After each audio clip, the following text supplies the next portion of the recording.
Zee 24 तास एक पाऊल पुढे। मीरा भाईंदर महापालिका निवडणुकीसाठी काँग्रेसने प्रचाराचा नारळ फोडलाय। यावेळी झालेल्या सभेमध्ये काँग्रेस प्रदेशाध्यक्ष माणिकराव ठाकरे यांनी राष्ट्रवादीवर टीकास्त्र सोडलंय।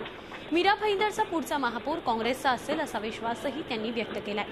राष्ट्रवादीने विदर्भात 5 जिल्हा परिषदांमध्ये भाजपशी हातमिळवणी केल्यानं काँग्रेसची सत्तेची संधी हुकल्याचा दावा माणिकरावांनी केलेला आहे। सरकार कुठल्याही पक्षाचा असो,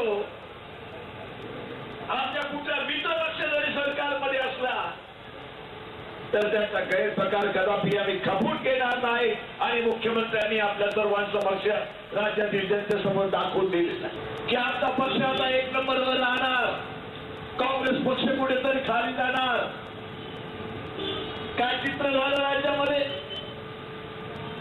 राष्ट्रवादी काँग्रेसचे 71 विधानसभा सदस्य होते, त्यांचे 10 कमी झाले, 65 वर आले। शिवसेना 4थ्या क्रमांकावर फेकल्या गेली, 45 सदस्य आले। बीजेपीचे 46 सर्व पक्षाचे आमदार कमी झाले आणि काँग्रेस पक्षाचे आमदार वाढले। हे मागच्या विधानसभेच्या निवडणुकीमध्ये सुद्धा दिसून पडले। झी 24 तास एक पाऊल पुढे।